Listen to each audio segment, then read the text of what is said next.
The year is 1965, 3 years after Uganda gained independence.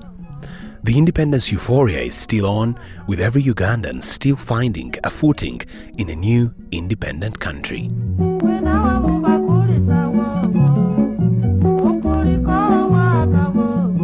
For Tony Senkebejje and 6 others, the time is right to start up a band to not only nurture their musical talent, but also entertain revelers in the expanding nightlife in Kampala.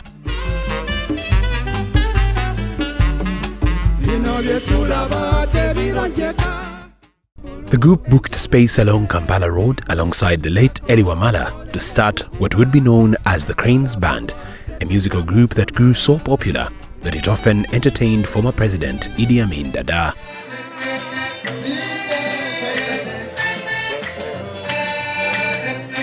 The band started by miming American songs, but soon produced their own music. Looking back in time, a nostalgic Tony Senkebejje, who still makes music and performs in Kampala's splash bars and restaurants alongside his wife Rachel Senkebejje, talks about the Cranes Band's early days. Crane Band. I started my music career with Cranes Band, and I'm one of the founding members in the year 1965.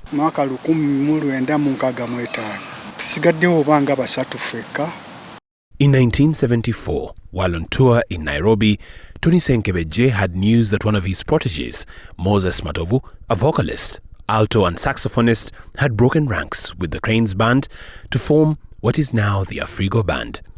The news hit him like pangs of delivery. I spent 15 years in Kenya, and it is where I got the news that my colleague Moses Matovu and others had left Cranes Band and had started their own called Afrigo Band. The Senkebejjes still perform in Kampala's bars, but under Simba Band. Like Tony, Rachel has been part and parcel of Kampala's musical revolution.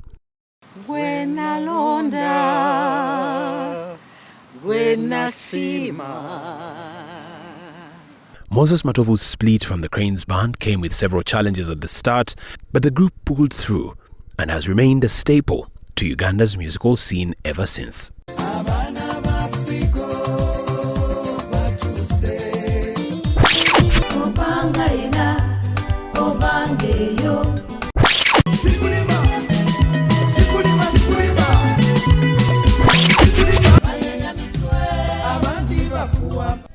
The founding members were Moses Matovu, Charles Sechanzi, Jeff Sewava, Paddy Nsubuga, and Paolo Serumaga.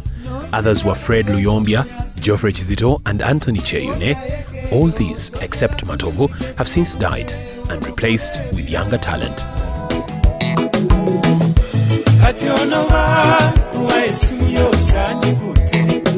The 1980s and 1990s saw the band reach its pinnacle, churning out several hit albums and singles.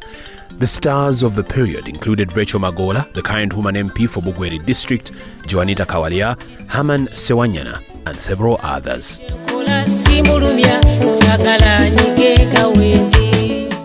Matovu says the band had objectives at its formation, and they have stayed true to them through the times.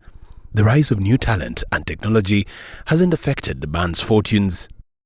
We have to respect the new generation, and yes, we use online sources to state our music.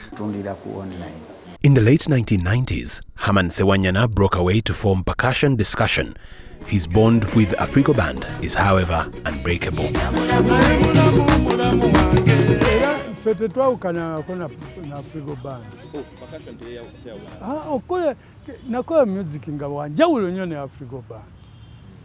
Okay. Atena babulira. Ngenda kwa namugamba nachimanya.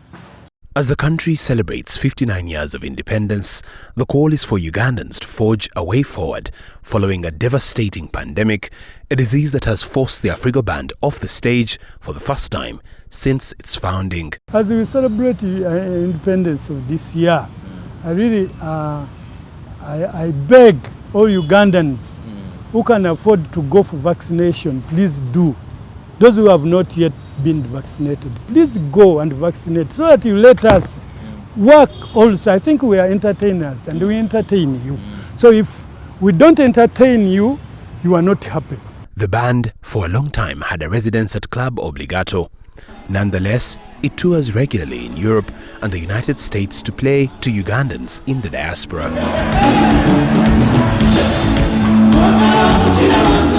Daniel Lutaya, Solomon Kyambadde, NBS, Live at 9.